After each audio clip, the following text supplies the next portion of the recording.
अब परमात्मा क्या बताते हैं, राम नाम रटते रहो, राम नाम रटते रहो, जब तक घट में प्राण, कब हो तो दीन दयाल के हे भनक पड़ेगी कान। अब परमात्मा की भक्ति में आगे बढ़ने के कुछ फार्मूले हैं जिससे आप स्थिर रहोगे। इन फार्मूलों को, इन पॉइंट्स को आपने याद रखना पड़ेगा।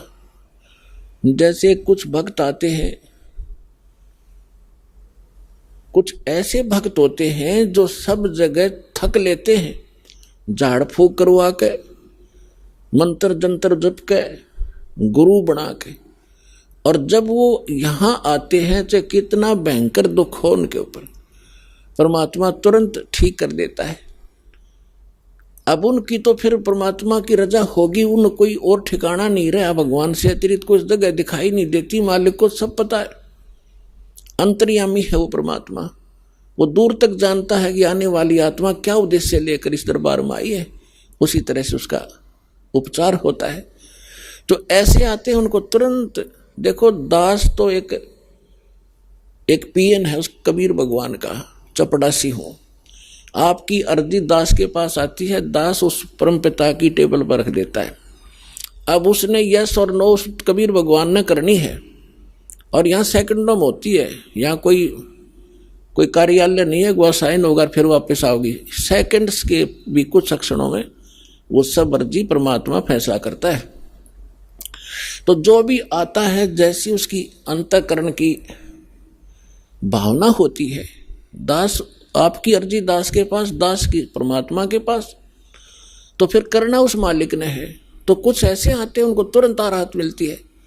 मालिक को पता कि अब ये कहीं नहीं जाएंगे मेरे बच्चे, सब जगह थक लिए धक्के खा के। कुछ ऐसे आते हैं हमारे भक्त, कहते हैं चलो वहाँ जाते ठीक हो जाओगे, चलो वहाँ जाते ठीक हो जाओगे। अब वो आ जाते हैं, दुखी तो आना ही होता है, लेकिन वो जैसे कुछ और रखते हैं कि ठीक है चलते हैं, ठीक हो गया तो ठीक है, नहीं तो नहीं। तो ऐसे नहीं बनती बात है। तो इसलिए दास सबसे पहले आपसे कहता है कि किसी को भी आप प्रेरित करो, अच्छी बात है, क्योंकि भूले को राह दिखाना एक परम कर्तव्य बनता है सभ्य नागरिक का। तो ये सब भूले पड़े हैं, लेकिन उनको पहले ज्ञान समझाओ, उनको पुस्तक दो ज्ञान गंगा।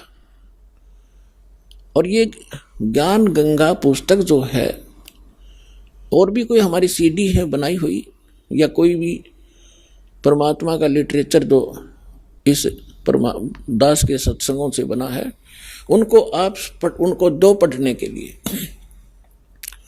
और ये एक ऐसा ज्ञान है परमात्मा का, कबीर साहब कहते हैं और ज्ञान सब ज्ञानड़ी, और कबीर ज्ञान सो ज्ञान, और जैसे गोला तोब का करता चले मैदान। तो पहले उनको ज्ञान से समझाओ, फिर वो ज्ञान से परिपूर्ण होकर फिर यहाँ आएंगे।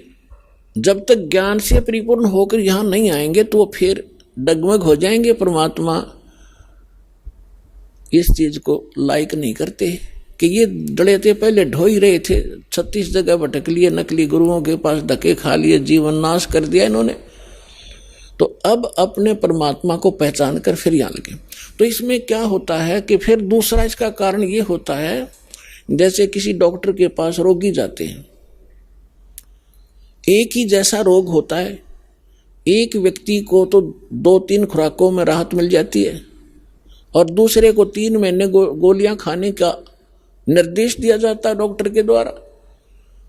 तो उसके रोग में अंतर है। ये वो नहीं सोचा इसका तो 2 खुराक में ठीक कर दिया, मैंने 3 महीने खानी पड़ेगी, मैं तो नहीं खाने का, तो ना खाने का तो मर जाने का, और क्या इलाज है।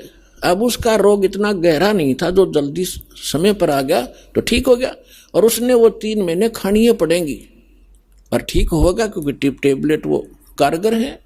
तो पुण्यात्माओं, इस संसार में 21 ब्रह्मांड में दास के अतिरिक्त कोई संत नहीं, और कबीर साहब के अतिरिक्त कोई भगवान नहीं। और जो समाधान दास देता है उससे सारे काम ठीक होंगे, आपके संसारिक सुख, शारीरिक रोग सब दूर होंगे, संसारिक सुख प्राप्त होंगे, संसारिक दुख, मानसिक दुख भूत प्रेत की बाधा, पितर बाधा, चाहे किस टाइम भयंकर हो, किसी प्रकार की, चाहे घाल तक डाल रखी हो, चाहे चौकी तक छोड़ रखी हो, यहाँ 1 सेकंड का काम है भगवान का। हम झड़े दुपटे नहीं लाते, परमात्मा के उस शब्द में इतनी ताकत है, जो मंत्र हम देते हैं अपने आप सब भाग जाते हैं।